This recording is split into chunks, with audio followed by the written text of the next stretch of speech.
Comprenez que dans tout l'Ancien Testament, Dieu n'a jamais demeuré à l'intérieur de quelqu'un. Voici ce que Yahweh, l'Éternel, va annoncer. Mon esprit en vous. Oh, ça c'est nouveau. Mais je fais plus que ça. Je veux habiter en lui. Norayanda. Allez dire à tout le monde, à toutes les divinités, à toutes les religions, en ce Christ-là, habite corporellement la plénitude de la divinité.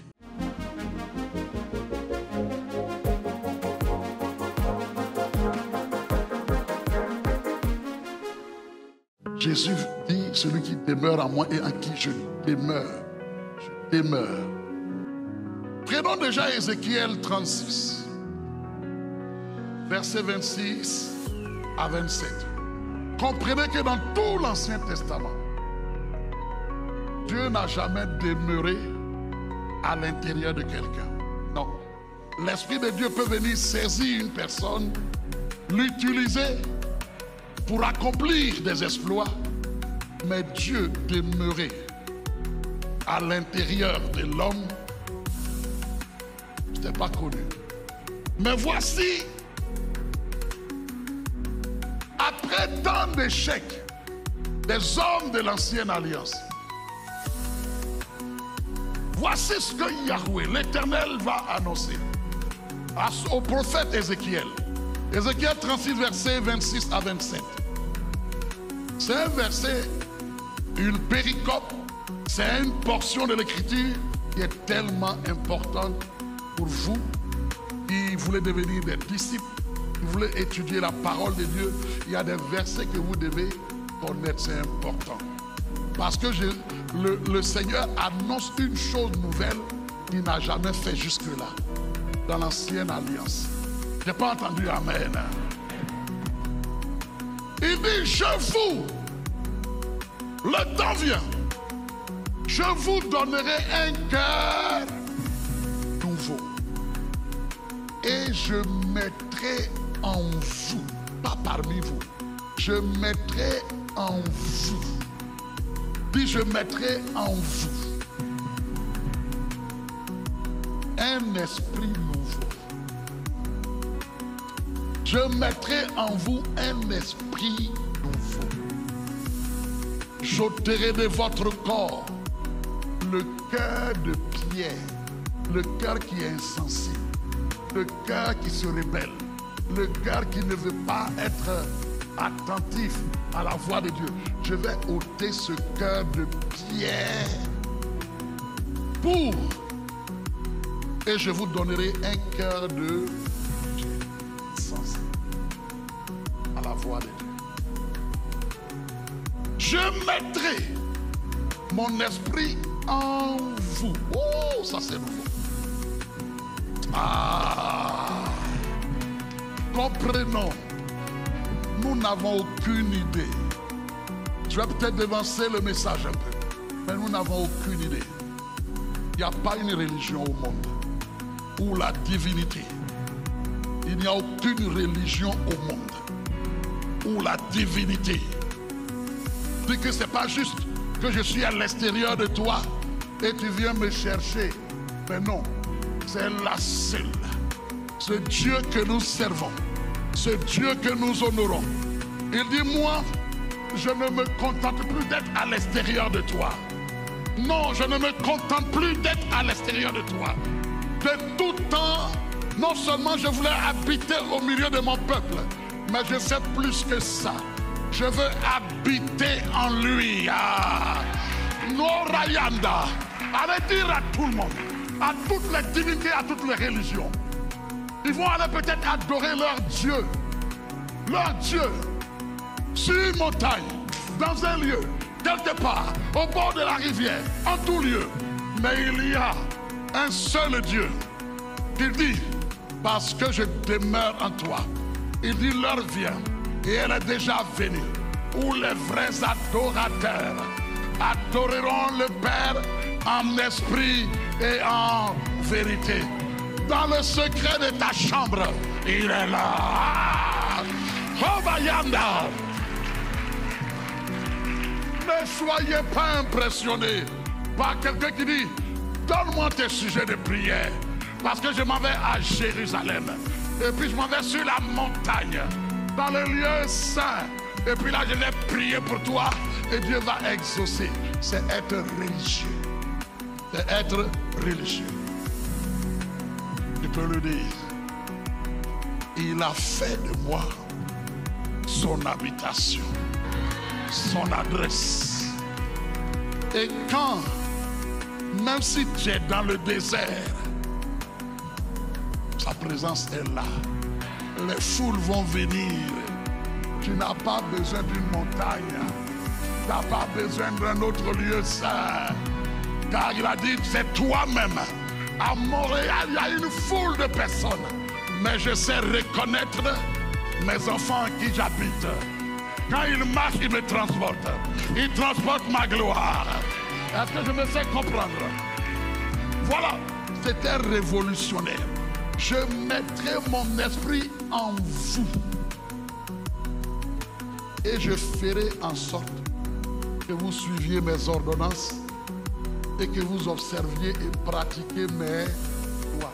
Mais vous allez vous rendre compte que, en réalité, quand il fait, c'est parce que la capacité pour observer tes ordonnances et tout ne vient pas de toi, mais ça vient de l'esprit qu'il a mis en toi.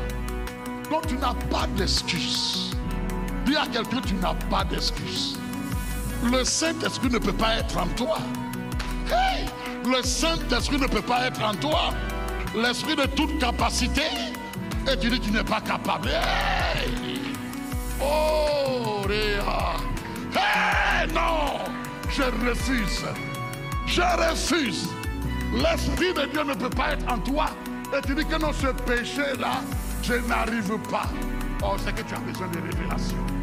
Tu n'as pas besoin de prière, tu as besoin de révélation. Le Saint-Esprit ne peut pas être en toi et tu dis que je ne suis pas capable. Le Saint-Esprit, l'Esprit de Dieu lui-même, Dieu en toi, l'Esprit de toute capacité en toi, et tu dis je ne suis pas capable. Insulte. Non, c'est pas possible. Hey! Donc voici ce qui avait été annoncé. Maintenant Jésus, dans ce qu'Ézéchiel a annoncé là, il est en train de les amener tranquillement pour dire, voici comment ça va s'accomplir. Et regardons maintenant, chapitre 14. Je prends le verset 16 et 17. Tel qu'il annonce la venue de l'Esprit. Regardez ce qu'il nous dit. Il dit, et moi, je prierai le Père. Celui qui a annoncé à Ézéchiel. Il va avoir une saison nouvelle. Un temps nouveau. Où un cœur nouveau va être donné. Où l'Esprit va être mis en eux. Voilà maintenant ce que Jésus dit. Et moi, je prierai le Père. Et il vous donnera un autre consolateur. Afin, c'est la suite, afin qu'il demeure éternellement avec vous. Il va demeurer, donc le terme méno déjà est là, ce n'est pas fini. Il va méno, il va demeurer éternellement avec vous. Pas juste une saison favorable. Il va demeurer éternellement avec vous. L'esprit de vérité. Donc il le présente maintenant. L'esprit de vérité que le monde ne peut recevoir parce qu'il ne le voit point et ne le connaît point. Mais vous, mes disciples ici, vous le connaissez.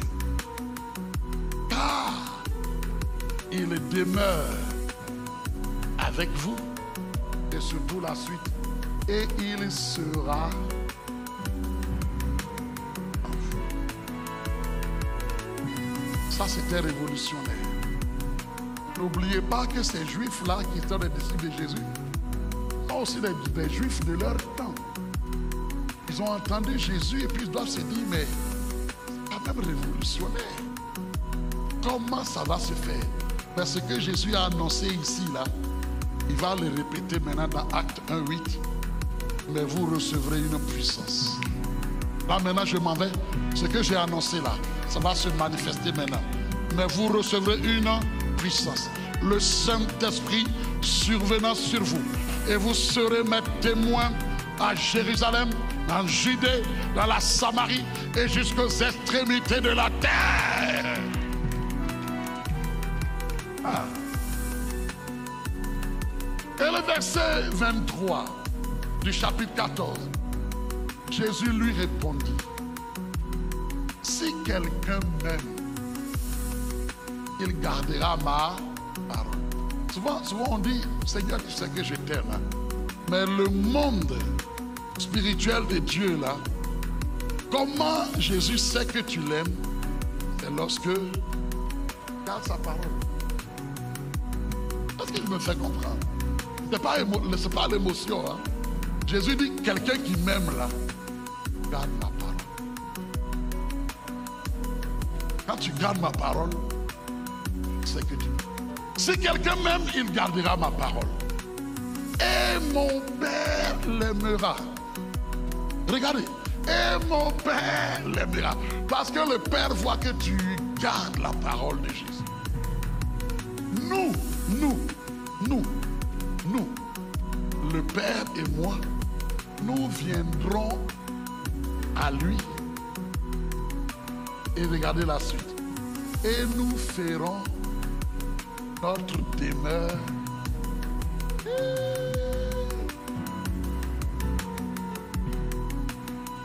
Des vérités profondes. Bien aimé, en réalité, ce que Jésus était en train de leur annoncer, je suis convaincu que plusieurs n'ont pas compris. Les disciples qui étaient là, ils ont entendu, mais ils n'ont pas compris. Ça a pris un qui n'était même pas avec eux, qui n'était pas avec eux, là, physiquement, mais qui par la suite, quand le Seigneur s'est révélé à lui, je suis en train de parler de Paul, Saul de Tarse. Quand le Seigneur s'est révélé à lui, Paul est celui qui a écrit de façon magnifique. Il dit le mystère là, était caché de tout temps, dans tous les âges. Ça a été révélé. Et le ministère en question, c'est quoi? C'est le Christ. Christ. Pas à côté de toi. Christ. Christ en nous. C'est l'espérance de la gloire. Est-ce que je me fais comprendre? Christ en nous. Christ en nous. Paul n'était pas là dans ce lieu secret avec les autres. Mais le Saint-Esprit a révélé le mystère, ce que Jésus était en train de leur communiquer. Et puis ils avaient de la difficulté parce que dans leur expérience, Dieu n'a pas encore habité à l'intérieur de quelqu'un. Ce qui fait que nous sommes chrétiens, en dehors de la croix qui est tellement importante, l'œuvre de la croix, c'est de savoir que le Dieu,